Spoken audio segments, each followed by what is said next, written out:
Kau jelas-jelas orang putra suci dengan tubuh dewa bawaan, tetapi kau dijebak oleh adik seperguruanku yang bekerja sama dengan anak haram itu, menuduhmu sebagai mata-mata yang dikirim oleh ras iblis. Menghadapi pertanyaan dari gurumu dan para tetua, kau tidak berdebat seperti di kehidupan sebelumnya, tetapi menghapuskan kultivasimu di depan semua orang. Hanya karena di kehidupan sebelumnya kau bertarung dengan anak haram, Ye Fen, selama puluhan ribu tahun, tetapi kau dikhianati oleh sekte yang paling kau percayai, dan mati di tangan guru yang paling kau hormati. Dan injakan kaki dari adik perempuan yang paling kau cintai. Saat ini, aku terlahir kembali pada hari ketika aku dituduh sebagai mata-mata ras iblis, melihat guru dan adik perempuan di depanku yang menyuruhku mengakui kesalahanku. Aku hanya merasakan jijik di hatiku dan berkata, aku salah karena bergabung dengan tanah suci Qingyun dan bukan gerbang iblis. Di kehidupan ini, aku harus memurnikan kalian semua ke dalam panji 10.000 jiwa, menyiksa kalian selamanya. Mendengar ini, Ye Fen di samping tersenyum penuh arti. Berpura-pura menangis bahagia, aku tahu kakak senior, dia pasti akan mengerti niat baik guru. Adik perempuan, Liu Ruyan, bahkan menghampiriku dengan gembira. Bagus sekali kakak senior, kau mengakui kesalahanmu. Guru, aku akan turun untuk melepaskan ikatan kakak senior. Enyahlah, aku menahan dorongan untuk mual. Menahan sakit, aku mengeluarkan paku pengunci jiwa dari tubuhku. Kakak senior, apakah aku menyakitimu? Kau dulu jelas. Liu Ruyan masih ingin mengatakan sesuatu, tetapi melihatku berjalan tertatih-tatih menuju aula utama, tanpa sedikit pun emosi di matanya. Melihatku berjalan menuju aula, penguasa suci Qingyun dan yang lainnya mengira aku datang untuk mengakui kesalahan dan meminta maaf. Orang suci Lian Yu tidak berbicara. Melihat penguasa suci Qingyun di kursi utama, kakak senior, karena murid durhaka King Xiao ini telah mengakui kesalahannya, dia pasti masih menyesal di dalam hatinya. Di masa depan, aku pasti akan mendisiplinkannya dengan ketat, dan pasti tidak akan membuat kesalahan yang sama lagi. Meskipun kata-kata ini terdengar seperti pertanyaan. Tetapi nadanya tegas dan tidak dapat disangkal. Mendengar ini, ekspresi penguasa suci Qingyun menjadi canggung, dan dia hanya bisa mengangguk.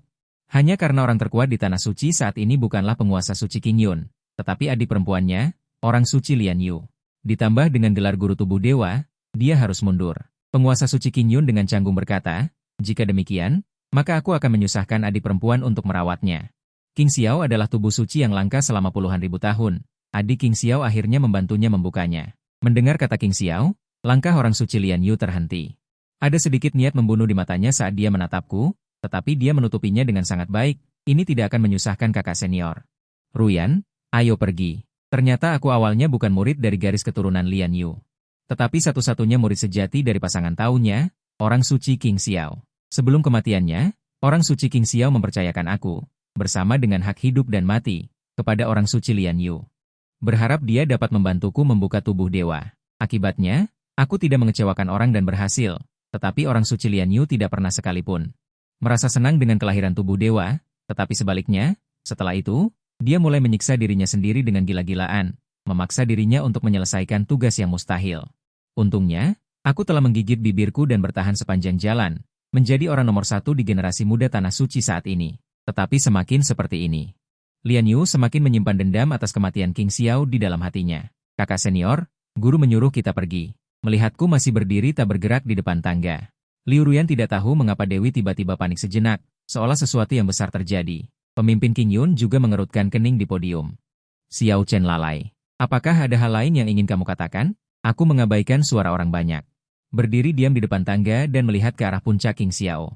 Murid itu dibawa ke sekte oleh Shizun pada usia 6 tahun dan berlatih dengan tekun. Hari ini, lepaskan belenggu ini untuk mencegahku menjadi iblis. Cukup. Yan Yu sepertinya menyadari sesuatu. Dia melambaikan tangannya dan meluncurkan kekuatan spiritual untuk menyela. Aku memuntahkan seteguk darah dan mengertakkan gigi. Dengan susah payah menahan diri agar tidak jatuh. Kemudian, aku berlutut ke arah puncak King Xiao. Shizun ada di atas. Xiao Chen tahu bahwa dia telah mempermalukan garis keturunan King Xiao. Hari ini, aku memotong rambut dan jubahku, bersedia menghapus seluruh kultivasiku, melepaskan identitas murid King Xiao, dan kembali menjadi manusia biasa. Jangan, Liu Ruyan berteriak dan segera bertindak. Pemimpin Qingyun dan yang lainnya melihat ini dan ingin menghentikan. Ada sesuatu yang buruk akan terjadi. Bersiap untuk menyelamatkan, tetapi semuanya sudah terlambat. Saat kata-kata itu jatuh, energi spiritual di lautan Kiku mulai mengamuk, mengeluarkan suara gemuruh yang mengerikan. Tubuhku hancur inci demi inci, darah mengaburkan penglihatan. Melihat situasi ini, seluruh murid gempar. Tidak ada yang menyangka. Shizun, mengapa kamu melakukan ini? Yan Yu tidak peduli tentang hal ini. Untuk sekte biasa. Memperbaiki dantian dan membangun kembali alam mungkin sesulit naik ke surga. Tetapi untuk raksasa seperti King Yun, itu hanya masalah waktu. Yan Yu mencibir dan berkata, Xiao Chen, apakah kamu pikir ini akan membuatku merasa kasihan? Mendengar ini, aku mendongak dan tersenyum. Paman Guru tentu tahu. Paman Guru. Yan Yu ingin marah setelah mendengar ini. Tetapi adegan yang terjadi di depannya membuatnya tak terlupakan seumur hidup. Di bawah tatapan bingung semua orang. Aku dengan keras memasukkan tangan kananku ke jantungku. Nafasku menghilang dengan kecepatan yang terlihat dengan mata telanjang. Xiao Chen, kamu gila. Yan Yu ingin bertindak tetapi sudah terlambat. Hanya suara tegas yang bergema di seluruh tanah suci, bergema di telinga semua orang. Aku ingat saat itu, King Xiao Zhenren mengorbankan nyawanya untuk memasuki 10.000 gunung hanya untuk membantuku membangkitkan tubuh dewa. Budi ini tidak dapat dibalas. Hari ini, aku, Xiao Chen, menggali jantungku dan menyingkirkan asal-usul tubuh dewa, mengembalikannya kepada guru. Mulai sekarang, debu kembali ke debu, tanah kembali ke tanah. Yan Qiwan Mian. Aku tidak ada hubungannya lagi dengan tanah suci King Yun. Setelah berbicara, seberkas cahaya keemasan dari tubuhku meluncur lurus ke langit, menarik kekuatan langit dan bumi, menutupi lapisan awan tebal. Melihat adegan ini, Lian Yu terhuyung-huyung jatuh dari kehampaan. Melihat sosok di bawah, adegan masa lalu muncul di depan matanya. Shizun, aku telah menembus alam Lunhai. Semua Shibo mengatakan bahwa aku memiliki bakat seorang kaisar agung. Aku pasti tidak akan mengecewakan harapanmu, merebut takdir manusia di dunia ini, dan memimpin tanah suci menuju kejayaan. Guru, hari ini aku mengalahkan semua jenius dari 12 tanah suci. Mereka semua mengatakan aku adalah orang nomor 1 di generasi muda. Guru, apakah kau lebih percaya pada Ye Chen yang baru masuk kurang dari sebulan daripada diriku? Semua orang di seluruh benua tandus merasakan kesedihan. Para jenius yang tak terhitung jumlahnya serentak melihat ke arah tanah suci King Yun. Ada yang senang dan ada yang sedih. Tubuh suci di tanah suci King Yun telah jatuh. Bagaimana mungkin ini terjadi? Dalam sekejap, berita tentang jatuhnya tubuh suci menyebar ke seluruh benua tandus. Situasi yang tenang tiba-tiba menjadi bergejolak. Pemimpin tanah suci King Yun melihat aura kematian yang mendekatiku. Mengetahui bahwa tidak ada harapan untuk menyelamatkan, dia melambaikan lengan bajunya dan pergi dengan marah. Sebelum pergi, suaranya terdengar samar. Lian Yu, apakah kau puas dengan hasil ini? Kakak senior, Yu Ruyan, berdiri terpaku di tempat. Pil di tangannya jatuh ke tanah, linglung. Hal yang sama berlaku untuk Ye Chen, yang tidak sadar untuk waktu yang lama. Kakak senior yang selalu kuat dan bersaing dengannya. Meninggal di depanku seperti ini. Aku berdiri dengan susah payah, seperti orang tua renta yang mendekati kematian. Rambutku beruban dan tubuhku membungkuk. Aku dengan ringan menyeka pil pelanjut hidup yang telah disiapkan sebelumnya. Lalu menggunakan kekuatan spiritual terakhirku untuk menyimpan jantung yang berisi kekuatan tubuh suci tiran ke dalam alam King Xiao. Aku tidak mengatakan apapun. Hanya menyisakan siluet kesepian, perlahan berjalan menuju puncak King Xiao. Puncak King Xiao tidak besar. Itu adalah bukit kecil yang berdiri di samping gerbang gunung. Hanya ada satu halaman kecil, tempat tinggal aku dan guru dulu. Aku tidak tahu berapa lama perjalanan ini, hanya tersisa satu suara, tetapi tidak ada perbedaan dari ingatan. Aku menemukan bangku batu untuk duduk, dan suara serak terdengar. Jika senior Jianling tidak bisa berjalan, tolong bantu aku melakukan perjalanan ini. Seberkas pedang angin sepai-sepai perlahan terbang keluar dari rumah. Itu adalah pusaka turun-temurun dari pemilik puncak King Xiao, artefak spiritual tingkat bumi, pedang King Xiao. Pedang King Xiao perlahan jatuh di depanku, mengeluarkan ratapan. Aku, King Xiao, mohon senior untuk menerima benda ini. Kemudian, aku menyimpan inti dari alam King Xiao yang berisi asal tubuh. Mohon senior untuk mencari penerus bagi guru di masa depan. Pedang King Xiao tampaknya mengerti sesuatu, mengeluarkan suara mendengung. Aku merasa lega mendengar kata-kata senior. Waktu hampir habis, aku harus pergi. Setelah selesai berbicara, aku berdiri lagi. Aku mengambil tongkat kayu di pintu masuk, menutup pintu, dan perlahan berjalan menuruni gunung. Niat pedang yang melonjak naik dari halaman kecil. Seolah-olah mengantarku pergi. Meskipun aku berjalan perlahan di sepanjang jalan ini, aku turun gunung. Setiap langkah sangat mantap. Setiap kali aku mengambil langkah, kasih sayangku untuk tanah suci King Yun akan memudar sedikit. Pada saat yang sama, tubuhku yang rusak juga diam-diam berubah. Gumpalan energi iblis menyebar dari anggota badan dan tulang, perlahan mengalir ke posisi jantung. Di belakangku, Liu Ruyan dan yang lainnya secara sukarela mengikuti tanpa bersuara. Entah karena bersalah atau senang melihat orang lain celaka. Atau mungkin ada orang yang punya pikiran lain. Di antara kerumunan, Ye Fen berjalan paling belakang. Tatapannya sangat suram. Dengan pikiran, dia berkomunikasi dengan Jilin. Guru, istana setan pelahap langit itu masih ada di tangan Xiao Chen ini. Apakah kita akan membiarkannya pergi begitu saja? Setelah hening sejenak, Jilin menjawab, Sekarang dia sudah seperti lilin yang redup di tengah angin. Begitu kita menggunakan teknik pencarian jiwa, dia pasti akan mati. Guru, apakah maksud Anda kita hanya bisa menyerah? Jilin melanjutkan, melihat kondisinya saat ini. Efek pil pemulih hidup hanya cukup untuk membuatnya bertahan sampai dia mencapai kaki gunung. Kamu harus bergegas sebelum para tetua sekte membereskannya dan mengubahnya menjadi boneka. Seharusnya kita bisa mendapatkan istana setan pelahap langit yang tersisa dalam ingatannya. Baik.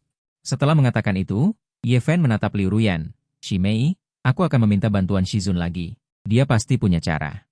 Setelah selesai berbicara, Ye Fen berbalik dan pergi menuju tempat tinggal Lian Yu. Jika kita turun gunung dengan tergesa-gesa, kita pasti akan dicurigai. Masalah ini masih perlu bantuan Lian Yu. Kita harus turun gunung dengan jujur dan membereskan Xiao Chen. Tanpa mereka sadari, meskipun kultivasiku hilang dan sumber doaku dirampas, kekuatan jiwa alam laut spiritual itu telah menangkap semua tindakan Ye Fen. Aku tidak mengatakan apa-apa. Sebaliknya, bibirku membentuk senyuman sinis, tatapanku menjadi sangat dingin. Perlahan, penglihatanku mulai kabur. Saat berbalik arah, aku seolah-olah mengingat seseorang, namun melupakan siapa. Tubuhku jatuh ke belakang dan terjun ke jurang. Ye Fen, dendam di antara kita baru saja dimulai. Entah berapa lama berlalu. Seorang pemuda unik memegang sapu debu datang dari kaki gunung. Seorang anak yang ditakdirkan mati terlahir dengan tubuh ungu di bawah Ziwei, seharusnya tidak sadar begitu cepat. Namun, dia mati tepat di depan pintu kebun obatku. Biarkan aku menghitung dengan jariku. Suara pemuda unik itu berhenti. Setetes darah segar meluap dari sudut mulutnya, ekspresinya ketakutan. Sial, Lao Niu, cepat lihat anak ini. Apakah dia sedikit mirip dengan burung bodoh bernama Keyes itu? Lao Niu buru-buru menutupi matanya dengan kuku sapi seolah-olah melihat sesuatu yang sial. Masih ada takdir sejati, ternyata dia adalah orang yang bereinkarnasi. Bukankah itu berarti di suatu titik waktu di masa depan, Keyes dan reinkarnasi telah gagal? Atau mungkinkah anak ini adalah mereka berdua? Setelah mengatakan ini, wajah pemuda unik itu menampakkan senyum mesum, seolah-olah mencium sesuatu yang sangat menghebohkan. Kemudian tatapan pemuda unik itu jatuh pada Liontin Gyokyin yang dua ikan di dadaku.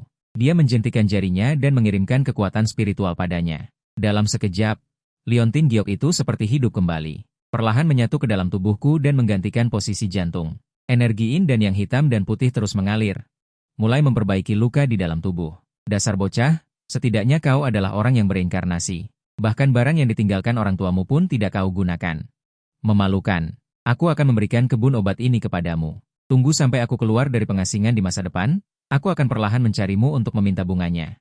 Lukisan seseorang dengan seekor lembu, sosoknya berubah menjadi bayangan gelap dan dengan cepat menghilang, seolah tidak pernah ada. Tak lama kemudian, Ye Fen, memegang token sekte, muncul dari hutan. Berhenti di posisi tempat aku berdiri sebelumnya, melihat sekeliling tanpa hasil, ekspresinya tenggelam, dan tiba-tiba menyadari sesuatu. Lau, dengan kekuatan jiwa Anda, bisakah Anda mengetahui siapa yang baru saja datang ke sini? Ye Fen mengakui bahwa dia sedikit panik saat ini. Jika seni iblis pemakan surga dan Gyoknan hilang, lalu untuk apa usahanya selama ini? Orang yang menjemput Xiao Chen ini tampaknya menggunakan artefak untuk menutupi auranya. Untuk sementara waktu, mungkin sulit untuk menemukan orang ini lagi. Dan, mendengar ini, hati Ye Fen tenggelam, sedikit kesal. Lau, katakan saja apa yang ingin Anda katakan. Orang ini mampu menguasai teknik rahasia semacam ini, kekuatan di belakangnya jauh di luar jangkauan Anda saat ini. Masalah ini perlu dipertimbangkan dengan cermat, sedikit ketidaksabaran akan merusak rencana besar. Ye Fen dengan marah meninju batang pohon. Dipertimbangkan dengan cermat, aku akhirnya berhasil mengusir Xiao Chen itu. Tetapi guru, Anda memberitahu saya bahwa ada orang lain. Apa? Pada saat yang sama, di aula King Yun, Saint Master King Yun dan yang lainnya melihat Lian Yu dengan wajah gelap. Saudari, maksud Anda, dari awal hingga akhir Anda hanya mendengarkan kata-kata sepihak dari dua murid Anda. Memilih untuk menghukum Xiao Chen tanpa penyelidikan apapun, lalai. Lian Yu tidak berbicara, menundukkan kepalanya dan duduk di kursinya, matanya kosong. Gambaran Xiao Chen mengambil esensi tubuhnya sendiri terus-menerus muncul di benaknya, ekspresi Grand Elder dingin, seolah-olah sedang menonton lelucon. Saudari Lian Yu, jika aku tahu kamu begitu bias, aku seharusnya membawa murid King Xiao saat itu. Jika tidak, mengapa kita sampai pada titik ini? Tetua ketiga di bawah juga melambaikan lengan bajunya, nadanya ambigu. Xiao Chen dan Liu Ye sama-sama murid Anda, hanya karena beberapa dorongan dari kedua junior itu. Anda tidak membedakan antara benar dan salah, bertindak sembarangan. Saudara benar-benar mengagumi Anda. Cukup. Saint Master King Yun berteriak dengan tidak sabar. Apa gunanya mengatakan ini sekarang? Xiao Chen sudah mati. Hal yang paling penting saat ini adalah menemukan kandidat yang cocok untuk mewarisi Yuan Ilahi. menghadapi zaman keemasan yang akan datang. Selain itu, bagaimana komunikasi dengan senior Jianling? Mendengar ini, tetua keenam yang bertanggung jawab atas komunikasi sedikit malu. Senior Jianling mengatakan dia akan memilih sendiri pewaris esensi tubuh ilahi. Kita tidak perlu khawatir. Mendengar ini, Lian Yu seolah memikirkan sesuatu. Saudara, mengapa saya tidak berkomunikasi dengan senior Jianling, murid kecil saya itu? Sebelum Lian Yu selesai berbicara, tetua keenam berteriak dengan dingin. Senior Jianling berkata, semua murid dari garis keturunan Lian Yu Anda di masa depan tidak berhak untuk berpartisipasi dalam pemilihan esensi tubuh ilahi, pelanggar akan dipenggal. Ini, bagaimana ini bisa terjadi? Lian Yu dengan bingung duduk kembali di kursinya. Apakah aku benar-benar melakukan kesalahan? Guru, ini tidak baik. Pada saat ini, sebuah suara tiba-tiba terdengar dari luar aula, dan terlihat bahwa Ye Fen bergegas masuk dengan luka di sekujur tubuhnya. Saint Lian Yu ingin maju untuk membantu dengan perasaan sakit hati. Tetapi mendengar teguran marah Saint Master King Yun, kurang ajar. Ini adalah aula sekte master, betapa tidak sopannya berteriak-teriak. Saint Lian Yu membela. Saudara, Ye Fen diam.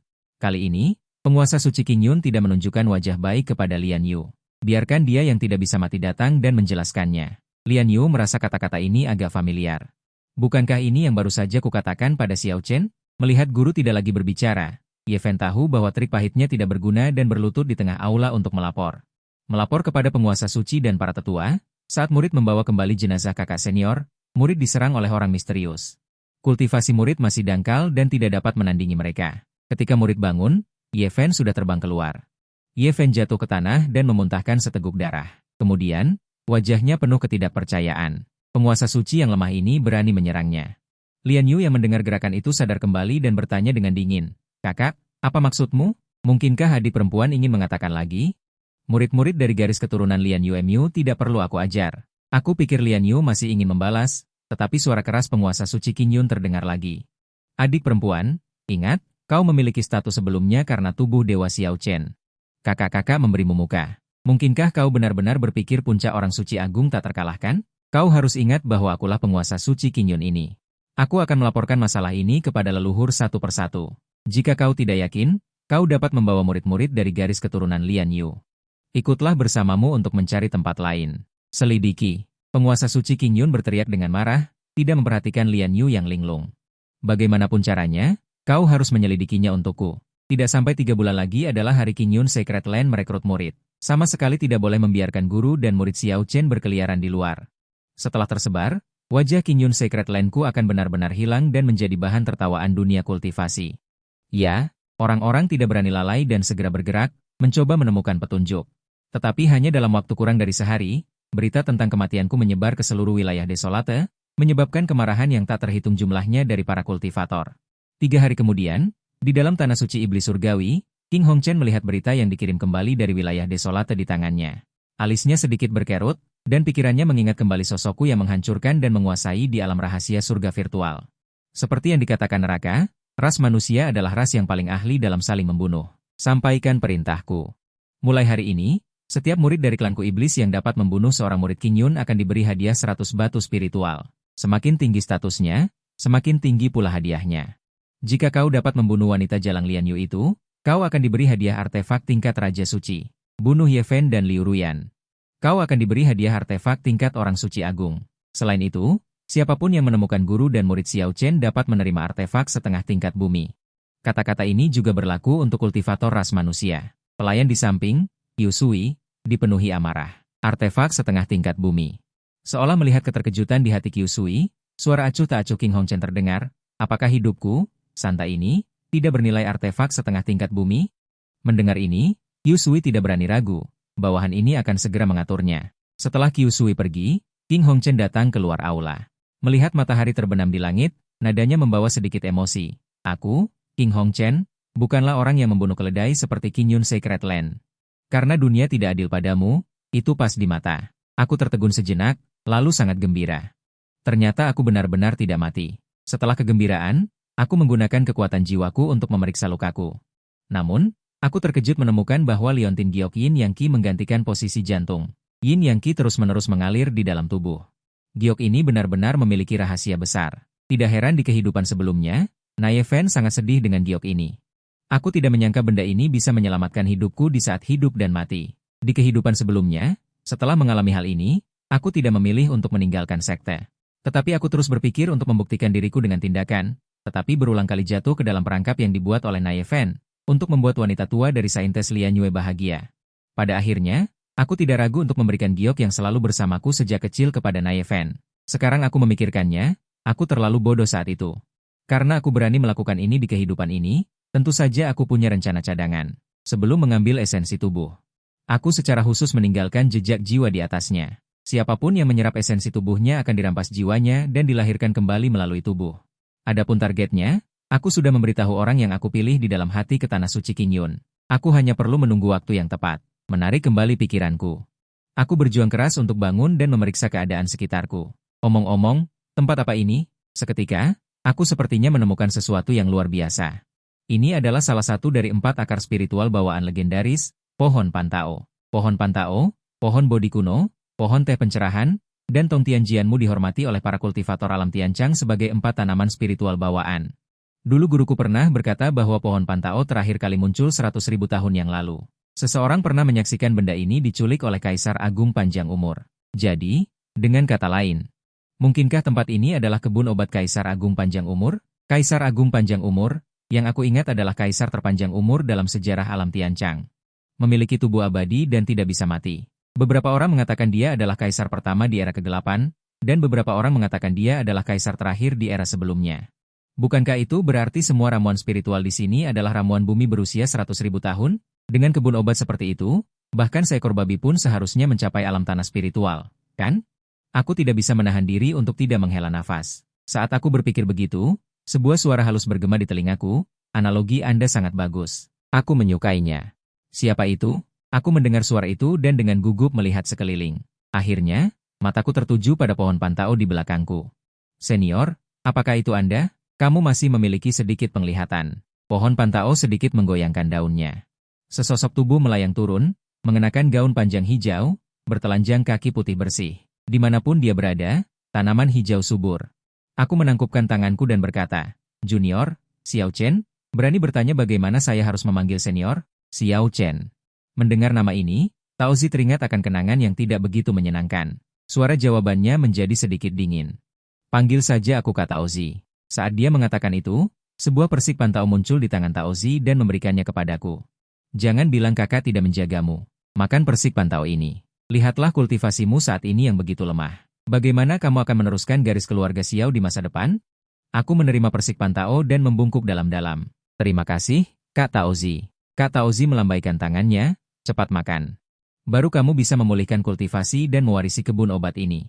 Aku sudah berada di kebun obat ini selama 100.000 tahun. Akhirnya aku menemukan seorang penerus. Kamu jangan mengecewakanku.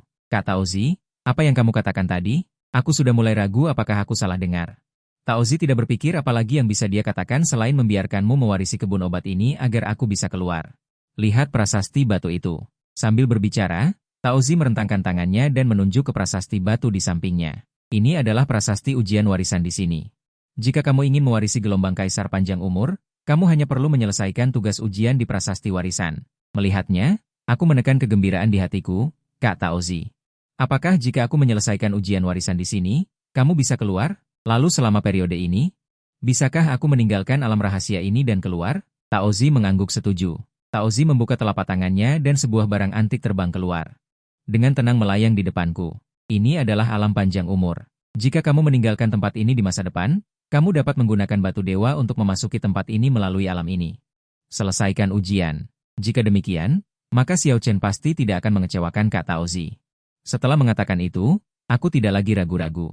Aku menggunakan kekuatan spiritual untuk dengan lembut memotong ujung jariku dan mulai meneteskan darah untuk pengakuan. Alam panjang umur mengeluarkan suara jernih dan lembut. Kemudian ingatan yang terkait dengannya membanjiri pikiranku. Ada kilatan kejutan di mataku. Alam panjang umur bukan hanya senjata bumi. Ini juga kunci untuk mengendalikan alam rahasia panjang umur. Setelah memahami segalanya, aku mengambil buah persik dan menggigitnya besar-besar. Daging buah persik memasuki perutku. Sebuah kekuatan spiritual yang murni tak terlukiskan langsung membungkus tubuhku. Dalam sekejap mata, luka yang tersisa di tubuhku pulih dengan cepat dengan kecepatan yang terlihat dengan mata telanjang. Dengan gigitan terakhir buah persik memasuki perutku. Semua meridian di tubuhku telah dipulihkan sepenuhnya. Kultivasi yang semula hilang juga melonjak dengan kecepatan yang mengerikan. Dalam sekejap mata, Aku telah menerobos beberapa alam berturut-turut. Kultivasiku telah mencapai puncak alam Dongtian. Sebuah ki dan darah melahap yang dikondensasi oleh kekuatan iblis melahap surga. Pada saat ini, kekuatan spiritual di tubuhku menumpuk ke tingkat yang sangat menakutkan. Tiba-tiba, Taozi memperhatikan dahiku. Ada tanda putih keperakan samar yang muncul. Hatinya langsung bergelombang, bergumam pada dirinya sendiri. Tanda reinkarnasi. Anak ini, mungkinkah dia benar-benar orang yang menunggu itu? 9 Dongtian. Bakat seperti apa ini di kehidupan sebelumnya? Siapa yang mengalahkannya? Mungkinkah di dunia ini ada orang yang lebih jahat darinya? Taozi agak bingung. Aku yang duduk bersila di bawah 9 Dongtian tiba-tiba membuka mata. Mata itu berisi sedikit niat membunuh yang mengerikan. Di kehidupan sebelumnya, aku memadatkan 9 Dongtian, tetapi aku dikalahkan oleh pedangmu. Di kehidupan ini, aku tidak akan kalah lagi. Setelah mengatakan itu, kekuatan spiritual di tubuhku melonjak, dan 9 Dongtian beresonansi bersama. Apa yang dia lakukan? Taozi, yang selalu tenang, langsung berdiri. Melihat 9 Dongtian yang muncul di kehampaan, dia hampir menjatuhkan dagunya karena terkejut. Pada saat yang sama, suara guntur bergemuruh. Seolah menembus ruang dan waktu, langsung menuju pikiran mereka berdua. Tidak baik. Tidak bergerak sedikit pun, Zimei mengerutkan kening erat, lebih besar. Suara guntur biasa tidak mungkin menembus ruang dan mencapai tempat ini. Pergerakan ini hanya disebabkan oleh petir malapetaka. Celaka, anak ini memang seorang reinkarnasi. Kalau begitu, petir malapetaka ini bisa membunuhnya. Taozi mengulurkan tangannya, seberkas cahaya hijau terbang keluar dari batang pohon persik, melemparku. Bocah nakal, benda ini adalah esensi pohon persik yang aku latih selama 10.000 tahun, hanya ada satu akar. Dapat menahan 3 sambaran petir malapetaka. Kamu jangan sampai mati, kalau mati aku akan rugi besar. Di bawah awan malapetaka, aku duduk bersila di kehampaan, melihat aura petir malapetaka di atas kepala. Bukan hanya tidak takut, sudut mulutku malah tersenyum sinis. Konon zaman dahulu ada monster. Saat menerobos, langit dan bumi cemburu, menurunkan petir malapetaka. Awan petir menutupi 300 li. Sekarang petir malapetakaku ini 1000 li. Apakah ini membuktikan bakatku luar biasa? Saat ini, Taozi merasa pandangan kultivasinya selama ini runtuh. Kaisar, dari mana kamu menemukan monster ini? Pada saat yang sama, di langit berbintang tak berujung yang jauh entah di mana. Bocah bada melihat beberapa iblis nafsu alam dewa di depannya, tiba-tiba bersin. Aneh, kenapa gadis kecil Xiao tahu tiba-tiba merindukanku? Sambil berkata, bocah itu tiba-tiba menarik kembali pandangannya. Melihat ke suatu tempat di belakangnya, Hatiu, Niu tua cepat pergi, wanita gila itu datang lagi. Mendengar suara itu, Niu tua seolah mendengar berita mengerikan yang luar biasa. Ekor sapi itu seperti motor kecil, berputar menghasilkan bayangan. Dalam waktu singkat, 45 sambaran petir telah jatuh dari awan malapetaka. Malapetaka langit masih berlanjut. Bukannya malapetaka langit 49, melainkan malapetaka langit 99. Pada saat genting, esensi pohon persik yang diberikan Taozi perlahan terbang keluar. Langsung menyerap kekuatan petir malapetaka, berubah menjadi seberkas cahaya hijau, jatuh ke dalam lautan kiku. Di bawah esensi pohon, rasa sakit yang menyayat-nyayat datang dari dantianku. Daerah luka yang sulit diperbaiki Taozi. Mulai retak inci demi inci, sangat mengerikan. Taozi merasa sedikit tidak tega, menghela napas, membantu orang sampai selesai. Bocah nakal, sebentar lagi selesai, kamu harus bertahan untukku. Kali ini aku rugi besar. Lain kali harus mencari lebih banyak obat mujarab langit dan bumi, membalas budi Taozi GMU. Aku juga tidak akan menyulitkanmu. Tidak apa-apa memberiku seteguk mata air keabadian, sebesar cairan asal dan yang lainnya. Seiring dengan suaranya jatuh. Aliran asal kehidupan murni mengalir ke dalam tubuhku, terus-menerus memperbaiki luka di tubuhku. Mengulangi masa lalu, berulang puluhan ribu kali. Membuka mata lagi, aku mengembuskan napas keruh, melihat ke lautan ki yang berubah menjadi. Lautan ki yang kuat dipenuhi dengan imajinasi. Transformasi energi spiritual. Konon hanya bumi agung yang bisa memperbaikinya. Bentuk energi spiritual yang muncul setelah seseorang mengendalikan energi spiritual mereka hingga tingkat yang hampir sempurna. Jika energi spiritual dari kultivator tingkat yang sama seperti air, maka energi spiritualku saat ini seperti danau yang berlumpur. Ribuan kali lebih kuat dari tingkat yang sama. Suara Taozi terdengar dari samping, dengan senyum nakal di wajahnya. Bagaimana perasaanmu, anak kecil? Menyenangkan rasanya membuat kekacauan, kan? Aku mengangguk terlebih dahulu. Kemudian aku membungkuk dalam-dalam kepada Taozi. Terima kasih atas bantuanmu, Kak Taozi. Aku tak bisa membalas budimu. Sambil berkata demikian, aku tersenyum licik. Di masa depan, aku pasti akan mencarikanmu beberapa ladang sumber yang besar untuk dihitung. Taozi menepuk pundakku dengan kesal. Pantas saja kau punya hati nurani, anak kecil. Lalu, bagaimana dengan kultivasimu? Terobosan ke alam suci. Aku mengepalkan tinjuku. Tahap awal orang suci. Energi spiritual untuk sementara hanya menyelesaikan 10% dari pemurnian. Aku tidak tahu tentang kekuatan tempur, tetapi aku seharusnya tidak kalah melawan puncak orang suci agung biasa. Perlu pertempuran nyata untuk mengetahuinya secara pasti. Tao Zi hanya menunjuk ke prasasti batu. Aku menyarankan agar kau, sebelum menerobos ke alam orang suci, sebaiknya tingkatkan juga kultivasi batu ilahi ke tingkat orang suci. Ini akan sangat membantumu.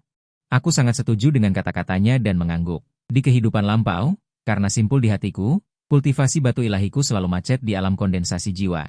Justru karena itulah, aku yang berada di alam setengah bumi kalah di tangan Yeven yang berada di alam tanya Dao. Terima kasih atas bimbingan Kak Tao Zi. Katakanlah. Aku perlahan datang di depan prasasti batu dan duduk bersila, mencoba berkultivasi sesuai dengan isi prasasti batu.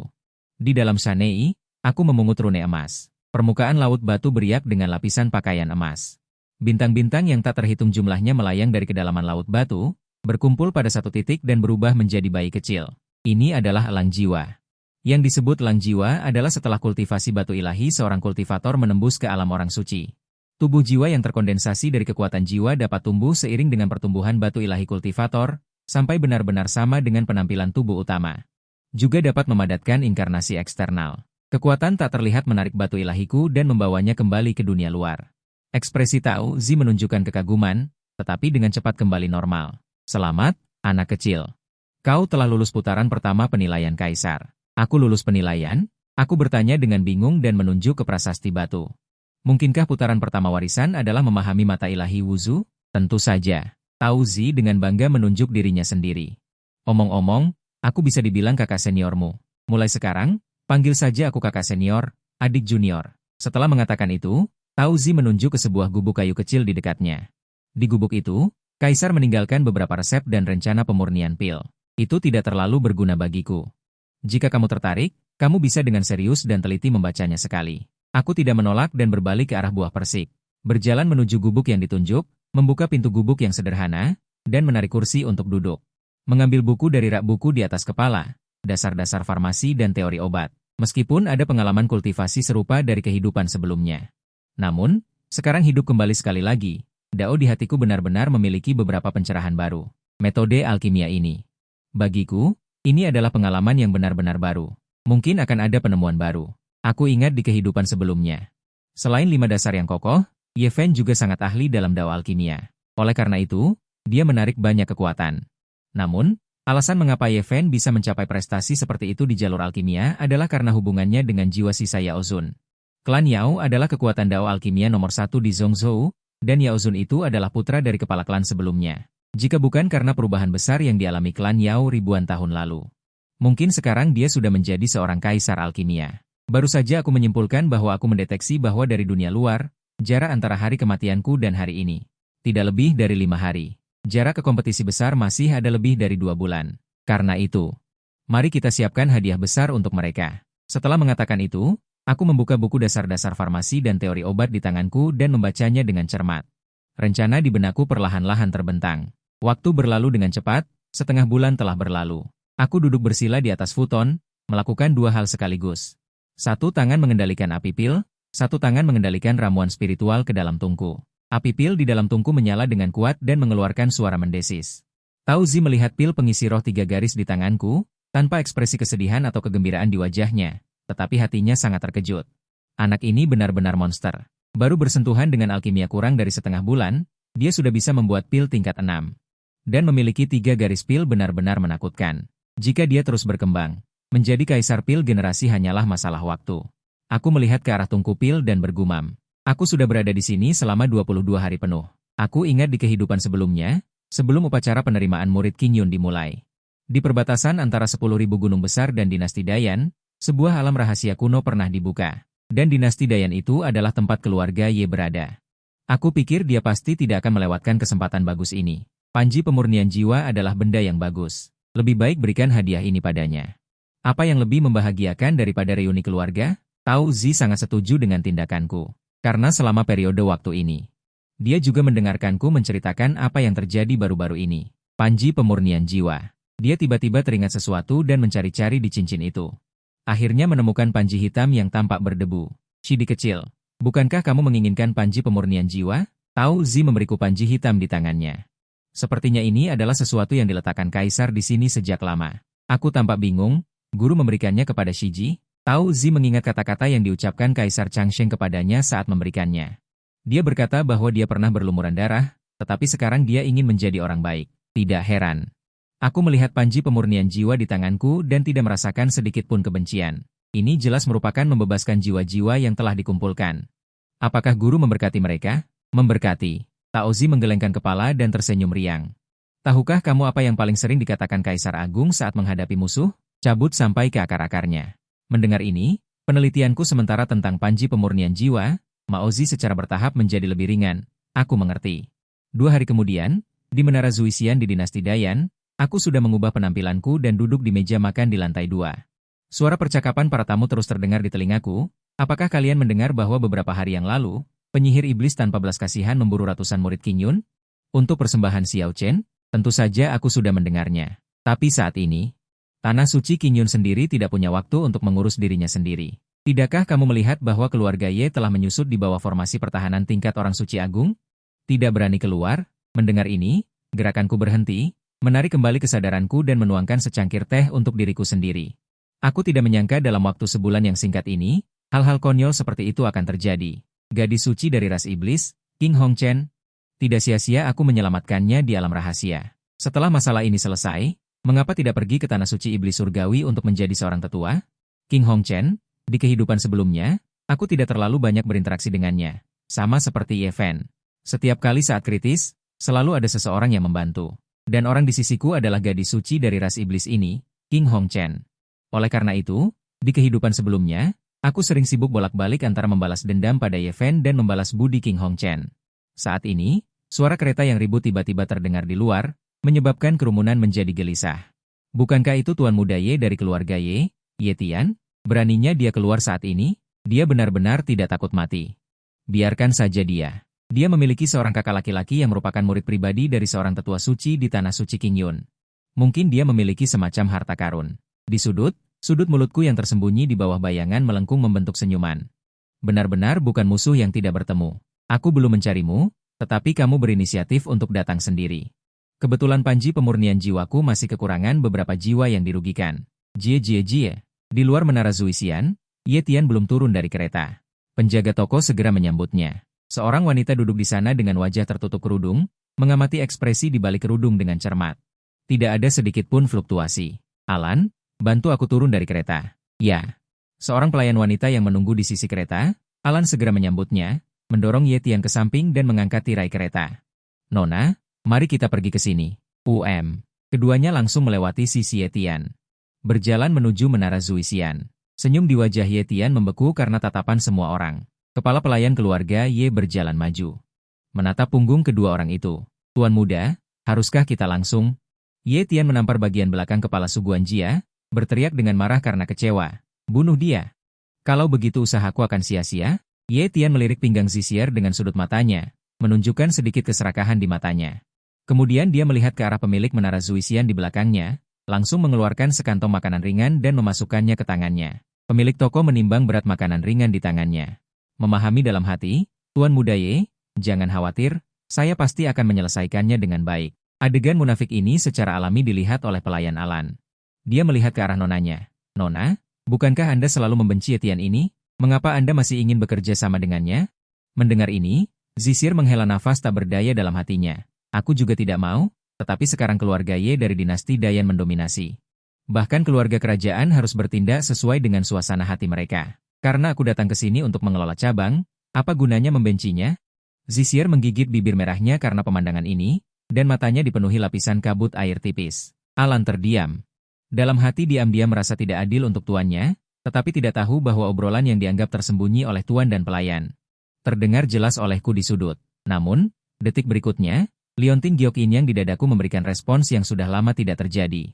Liontin Giok Inyang benar-benar memberikan respons terhadap orang ini, kemudian suara Tao Zi terdengar melalui alam panjang umur, bergema di benakku. Adik kecil, coba cari cara untuk merekrut kedua gadis kecil ini. Satu tubuh suci Jiin, satu tubuh misterius Tai Yin. Mereka sangat berguna bagimu. Mendengar ini, aku mengangguk. Tidak heran Liontin Giok Inyang di tubuhku akan memberikan respons terhadap mereka, Aku tidak menyangka itu karena konstitusi mereka. Yang tidak kuperhatikan adalah Zixier juga memperhatikan diriku di sudut, dan mata kami bertemu saat dia mendongak. Tubuhku mulai terasa panas tak terkendali. Energi yin dan yang di tubuhku langsung tidak seimbang. Situasi Zixier di sisi lain juga tidak lebih baik, emosi naluriah menyebar tak terkendali. Untuk sesaat, tatapan di antara keduanya menjadi agak ambigu. Zixier, suara Ye Tian di pintu tiba-tiba berhenti. Tatapan ambigu keduanya jatuh sepenuhnya di matanya. Mengikuti pandangan Zixier, saat melihatku. Ye Tian marah dari lubuk hatinya, mengepalkan tinjunya, bajingan kecil, berani merayu wanitaku, kemarilah. Setelah kata-kata itu diucapkan, sejumlah besar pengawal keluarga Ye bergegas maju, mengepung tempatku berada dengan ketat. Mendengar keributan itu, Zixier keluar dari keadaan itu. Wajahnya memerah karena malu. Zixier tidak ingin membuat masalah bagiku, sengaja mengalihkan topik pembicaraan. Tuan Muda Ye, sebaiknya kita mencari tempat untuk membahas kerja sama terlebih dahulu. Zixier, kerja sama tidak perlu. Sekarang aku punya hal lain yang harus diurus. Suara Ye Tian dingin, sama sekali tidak ada ekspresi menyenangkan itu. Matanya tertuju pada liontin giok hitam di pinggangku, dan senyum licik muncul di sudut mulutnya. Anak kecil, aku menginginkan liontin giokmu ini. Mendengar ini, aku terkekeh, mengeluarkan lencana pemurnian jiwa di pinggangku dan meletakkannya di atas meja. Kau menginginkan benda ini? Kamu bisa mencoba mendekat. Semua orang di tempat kejadian, termasuk Zixier, tidak tahu alasannya. Saat aku menurunkan panji pemurnian jiwa dan meletakkannya di atas meja, hawa dingin menjalar dari telapak kaki hingga tulang punggung. Alan menelan ludah. Nona, kenapa? Aku merasa pria muda ini memberikan perasaan yang sangat berbahaya. Benarkah? Zixier adalah tubuh suci ekstrim, jadi dia memiliki perasaan ramah terhadap energi dingin dan yin ini. Sangat nyaman. Di sisi lain, Ye Tian sama sekali tidak menganggap ini serius dan berkata kepada penjaga di sampingnya, naik dan ambilkan untukku. Ya, penjaga keluarga Ye itu tidak berani melanggar perintah Ye Tian dan berjalan maju dengan gemetar. Dengan berani dia mengulurkan tangan untuk meraih panji pemurnian jiwa. Sebelum orang itu bisa bereaksi, rantai berlumuran darah terbang keluar dari panji pemurnian jiwa. Langsung menembus alis penjaga, daging dan darah bersama dengan jiwa ditarik ke dalam ruang pemurnian jiwa. Semuanya terjadi dengan sangat cepat. Semua orang tidak punya waktu untuk bereaksi. Melihat situasinya tidak baik. Penjaga toko di lantai atas adalah orang pertama yang berlari ke belakang Ye Tian. Tuan Muda Ye, orang ini sangat kejam. Dia pasti seorang kultivator jahat. Kultivator jahat? Ye Tian mengerutkan kening. Apakah kamu yakin dia seorang kultivator jahat? 1000% benar. Kilatan ganas melintas di mata penjaga toko di lantai atas, menunjuk ke panji pemurnian jiwa di atas meja. Jika aku tidak salah, benda ini adalah panji pemurnian jiwa itu. Apa? Begitu riak muncul, beberapa kultivator yang awalnya bersiap untuk pergi segera berhenti. Menatapku dengan ganas di sudut, mata mereka penuh dengan niat membunuh. Kepala pelayan berteriak dengan marah, kultivator jahat yang berani. Apakah kamu tahu, tidak memberiku kesempatan, aku bahkan tidak mengangkat kepala dan dengan acuh tak acuh mengucapkan dua kata. Berisik. Kata-kata kepala pelayan baru saja sampai di mulutnya. Tubuhnya langsung berubah menjadi gumpalan kehampaan dan meledak. Beberapa kultivator dengan mentalitas buruk di tempat kejadian segera memutar bola mata mereka dan langsung pingsan. Bahkan Zixier merasa perutnya bergejolak ketika melihat adegan ini, dan Alan sangat ketakutan hingga kakinya lemas. Karena kamu tidak ingin pergi, maka tinggallah semua. Di antara 40 orang, aku bahkan tidak melihat Ye Tian dan yang lainnya dengan benar. Hidup mereka. Pintu tertutup, seluruh lantai atas ditutupi oleh lapisan batasan. Tidak bisa masuk atau keluar. Penjaga toko di lantai atas entah kapan datang berlutut di depanku, perlahan mendekat sambil berteriak minta ampun. Tangannya tersembunyi di lengan bajunya, mencari waktu yang tepat untuk menyerang. Tanpa perlindungan panji pemurnian jiwa itu, kamu hanyalah manusia biasa. Tawa penjaga toko yang mengira dia berhasil tiba-tiba berhenti. Jalan iblis yang dia banggakan bahkan tidak menusuk pakaian luarku. Aku sedikit menahan kekuatan, dan kepala yang terakhir meledak dengan keras. Dengan santai dia dilemparkan ke dalam panji pemurnian jiwa. Ye Tian berdiri di belakang Zixier. Pedang panjang di tangannya diletakkan di leher yang terakhir, senyum gila muncul di mulutnya. Sebuah panji pemurnian jiwa belaka. Kau pikir kau tak terkalahkan di dunia ini? Akan kuberi kau rasa hidup lebih buruk dari mati hari ini. Kau menyukainya, kan? Saat mata Ye Tian menyipit, sosokku sudah berada di depannya. Sebelum Ye Tian sempat bereaksi, kepalanya sudah kucekal erat dengan satu tangan besar, energi pelindung suci. Pedang suci Qifei, inikah modal yang kau gunakan untuk bertindak gila? Yingying, sungguh menyedihkan. Saat aku menggerakkan tangan kananku sedikit saja, pedang suci Qifei mengeluarkan suara retakan seperti dahan pohon. Patah menjadi dua bagian. Merobek energi suci dengan tangan kosong, melihat dengan seksama pria yang tingginya hampir sama denganku. Ekspresi kejam di wajah cantiknya, ada kejutan, ketakutan, dan kegembiraan. Lawan seolah adalah jerami terakhir dalam hidupnya. Diam-diam membuat keputusan yang melanggar aturan leluhur di dalam hatinya. Ini tidak mungkin. Ye Tian melihat pedang suci Qi Fei yang patah di tanah, hatinya langsung tenggelam ke dasar. Tenang saja. Sebentar lagi kau bisa bertemu dengan kakakmu, Ye Fen. Setelah mengatakan itu, aku menampar energi pelindung suci Ye Tian. Energi pelindung suci itu hancur berkeping-keping. Ye Tian jatuh ke dalam lubang yang dalam seperti anjing mati. Sebelumnya, aku memiliki tubuh suci penguasa dan merupakan seorang pendekar tubuh fisik. Yang kedua adalah ilmu pedang. Setelah disucikan oleh sambaran petir, tubuh fisikku telah mencapai tingkat yang tak terbayangkan. Bahkan mampu merobek artefak suci dengan tangan kosong. Itu bukan masalah besar. Bunuh aku. Suara sekarat Ye Tian keluar dari lubang yang dalam. Aku meliriknya dengan acuh tak acuh dan tersenyum cerah. Sayang sekali jika aku membiarkanmu mati begitu saja. Jangan terburu-buru. Pertunjukan yang bagus akan segera dimulai. Sambil berkata begitu, aku menoleh. Langsung saja menghancurkan seluruh menara Zuisian menjadi tanah lapang. Semua mayat yang sudah mati di lantai 9 mengembun menjadi kabut darah. Di jalanan, orang-orang yang sadar ketakutan dan panik, berguling dan merangkak untuk melarikan diri. Nona, ayo kita pergi juga. Alan menarik-narik tangan Zisier, tetapi yang terakhir tetap berdiri tegak di tempatnya, matanya selalu tertuju padaku. Zisier tahu bahwa satu-satunya kesempatan untuk mengubah takdirnya ada di depan mata. Zisier tidak hanya tidak mundur tetapi malah maju selangkah. Tuan muda ini, terima kasih atas pertolonganmu tadi. Aku menoleh, menekan kegembiraan di hatiku yang ingin memilikinya. Kalian tidak takut padaku? Takut. Alan menjawab dengan cepat. Matanya penuh air mata. Zisier terkekeh pelan, apakah tuan muda akan membunuh kami? Aku sedikit terkejut dan berbicara lagi. Bahkan jika Zijia tahu bahwa kau bersamaku, seorang kultivator jahat, kau tidak akan pergi? Zisier sedikit linglung saat mendengar itu, tetapi ketika dia memikirkan anggota klan yang rela meninggalkannya hanya untuk mencari kesempatan untuk kembali ke keluarga utama. Dia benar-benar putus asa. Aku tidak pergi. Aku ingin menjadi wanitamu. Apa? Nona, kamu terkejut mendengar ini, Alan? Bagaimana mungkin seorang wanita muda dari keluarga terhormat mengatakan hal seperti itu? Alan? Zisier menatap Alan dan berkata dengan lembut. Setelah kamu pergi, jika ada yang bertanya, katakan saja aku sudah mati, Nona. Alan menggenggam tangan Zisier dengan erat. Kemanapun Nona pergi, aku akan ikut. Adegan persaudaraan yang mendalam ini membuatku bingung. Baiklah, aku sudah membuat keputusan. Aku membuka mulut dan menyela mereka berdua. Kabut hitam berputar di telapak tanganku, dan benih hitam pekat muncul. Itu jatuh di depan Zisier. Jika kamu benar-benar ingin ikut denganku, telan benda ini. Mulai sekarang, kamu adalah milikku. Ini adalah benih jiwa. Aku sedikit terkejut Alan menebak dengan akurat. Kemudian, aku memadatkan benih jiwa lagi.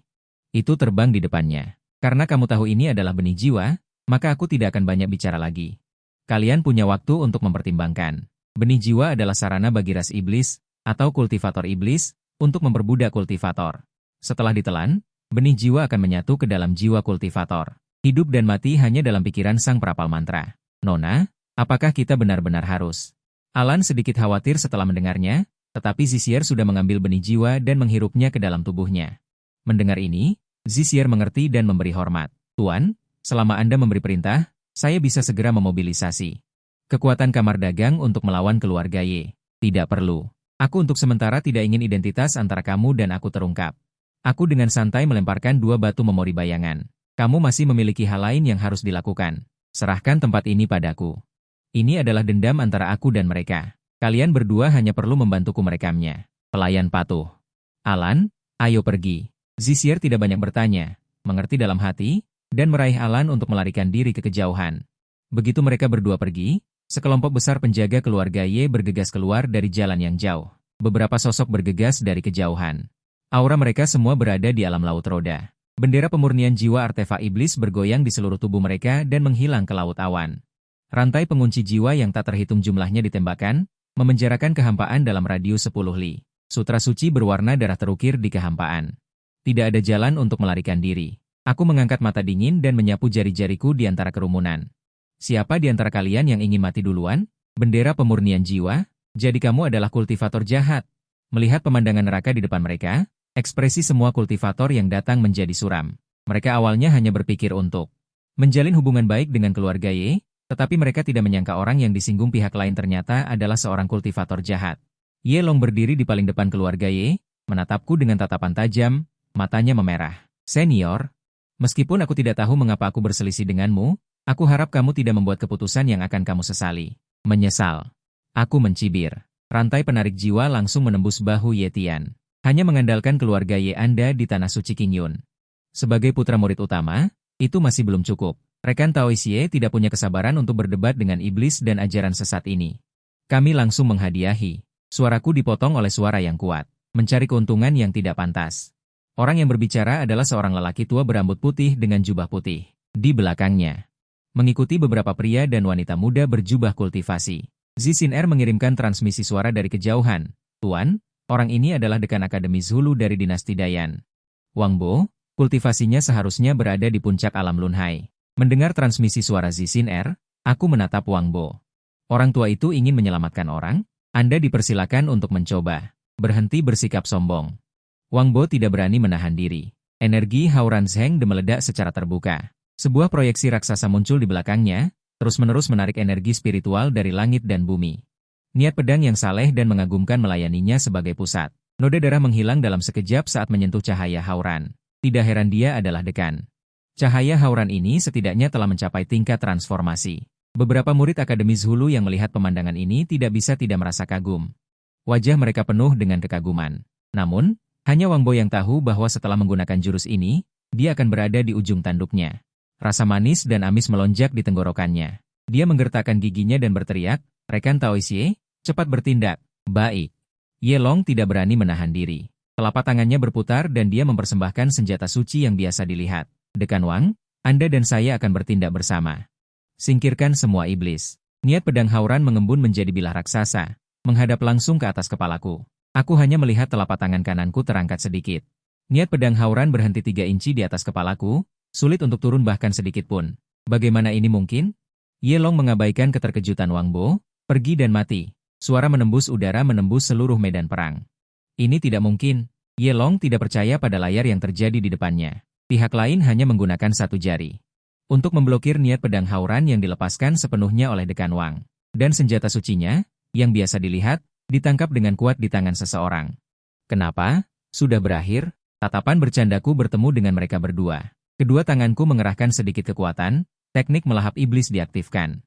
Detik berikutnya, hubungan antara senjata suci yang biasa dilihat dan Ye Long terputus. Dan niat pedang Hauran juga ditelan secara paksa oleh teknik melahap iblis. Hilang sama sekali. Wang Bo menderita serangan balik dan menyemburkan seteguk darah tua, jatuh ke tanah. Ye Long terkejut dan marah berteriak, "Kamu sebenarnya siapa? Mengapa kamu menargetkan keluarga saya?" Aku dengan kejam menghancurkannya di atas badan pedang. Dalam sekejap mata Ye Long, secara bertahap tenggelam ke dalam hatinya. "Ingin tahu? Tanyakan pada putramu ketika kamu kembali." Kemudian aku mengayunkan pedang iblis ini keluar. Berubah menjadi seberkas cahaya dan jatuh ke tangan Zixin Er yang sedang menonton. Larangan pada senjata suci ini telah aku hilangkan. Ambil dan gunakanlah. Terima kasih Tuan. Zixin Er sedikit membungkuk ke arahku di dalam formasi besar. Kedua tangannya memeluk pedang. Wajahnya penuh kebahagiaan yang tak terlukiskan. Keluarga harus utuh bersama baru bahagia. Tapi sebelum itu, jangan biarkan Nyonya Ye menunggu terlalu lama. Setelah mengatakan itu, aku pergi tanpa menoleh ke belakang dari puncak Lian Yu di tanah suci Xingyun. Ye Fen yang duduk bersila tiba-tiba membuka matanya lebar-lebar, matanya merah, dan aura di sekelilingnya berfluktuasi dengan hebat. "Fen Er, ada apa denganmu?" Mendengar suara itu, Lian Yu mengakhiri kultivasinya. Ling Mei melihat Ye Fen. Dia bisa merasakan keadaan Ye Fen saat ini sepertinya tidak baik. "Guru, apakah Anda yakin barang-barang yang Anda tinggalkan untuk orang tua saya berguna?" Lian Yu sedikit mengernyit, "Formasi yang saya siapkan sebelum pergi bernama Formasi Kun Yuan 36 dapat menahan serangan biksu alam orang suci agung, kecuali ada ahli alam orang suci tertinggi yang menyerang. Atau keluarga Anda keluar dengan sendirinya?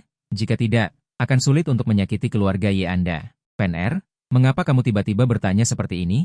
Mendengar ini, Ye Fen menghela napas lega. "Tadi ketika saya berkultivasi, entah kenapa di benak saya. Tiba-tiba muncul pemandangan lautan darah dan gunung mayat. Aku melihat dekan Wang, Fang Wenbo dan yang lainnya semua mati di tangan orang misterius." Ye Fen tidak melanjutkan, dia mengepalkan tinjunya dan menjatuhkannya di pahanya. "Agak gelisah, karena khawatir. Mengapa guru tidak ikut denganmu untuk melihat?" Lian Yu menepuk bahu Ye Fen dengan nada lembut. Ye Fen menggelengkan kepalanya. "Guru, itu tidak pantas. Sekarang tidak hanya ada krisis di kaki gunung. Di dalam sekte juga ada kepanikan. Mungkin aku terlalu banyak berpikir." Lian Yu mengangguk, "Fen Er, kamu benar. Selama periode waktu ini Lian Yu telah merasakan lebih dari sekali bahwa ada kesadaran ilahi yang menyapu dari atas puncak Lian Yu-nya. Sepertinya seseorang di sekte sudah mulai memiliki pikiran buruk tentang guru dan murid mereka. Setengah lainnya dari dinasti Dayan. Langit merah darah menyelimuti hati semua orang. Di luar gerbang keluarga Ye, aku mengganti pakaianku dan berdiri di kehampaan seperti dewa yang diturunkan. Dan di belakangku, Ye Tianhun dikelilingi oleh artefak iblis. Di atas formasi besar, Ibu Ye, Su Qing, melihatku. Siapakah Anda sebenarnya? Mengapa Anda ingin menempatkan keluarga Ye saya dalam bahaya? Nada suaraku membawa permintaan maaf, aku menjawab. Ada apa, Nyonya? Anda pasti salah paham. Saya dan Ye Fen bersaudara. Keluarganya adalah keluargaku. Bagaimana mungkin aku menyakiti kalian? Ini bukan. Saat aku mengatakan itu, aku melihat Ye Tianhun di belakangku, yang tulang belikatnya ditusuk oleh rantai pengunci jiwa. Aku menangkap iblis di jalan menuju keluarga Ye. Saya mendengar bahwa dia adalah musuh Ye Fen. Saya segera mengirimkannya. Mendengar ini, alis Su Qing berkerut erat. Seperti yang diharapkan, orang di depannya adalah musuh Fen Er. Su Qing menarik napas dalam-dalam. Sepertinya Anda tidak ingin berdamai. Aku tertawa terbahak-bahak tanpa wajah. Xiao Mou tidak bermaksud apa-apa. Hanya saja aku merasa Ye Fen sudah lama tidak bertemu keluarganya. Dia pasti sangat merindukan rumah. Jadi, aku hanya ingin mengubah seluruh keluarganya menjadi panji 10.000 jiwa. Bukankah akan lebih mudah bagi semua orang untuk berkumpul kembali? Istri, Anda seharusnya tidak keberatan, kan? Aku melambaikan tanganku. Melewati tenggorokan Ye Tian di belakangku, tubuhku jatuh ke bawah. Su Qing meraung ke langit. Ya Tuhan, mengapa? Mengapa ini terjadi? Mengapa kau memperlakukan keluarga Ye kami seperti ini? Di kehampaan, aku berbalik dan tiba di depan Su Qing. Suara seperti dari neraka. Terdengar di telinganya, istri, berterima kasihlah pada Ye Fen. Jika tidak, bagaimana kalian bisa menikmati perlakuan seperti ini? Tanda jatuh di tanganku menutupi energi kebenaran. Busur iblis pemakan langit mengaktifkan energi kebenaran dan dengan cepat diserap. Segera setelah itu, aku memegang Liu Ying. Keluarga Ye dari dinasti Dayan menyembunyikan pembudidaya iblis yang tak termaafkan.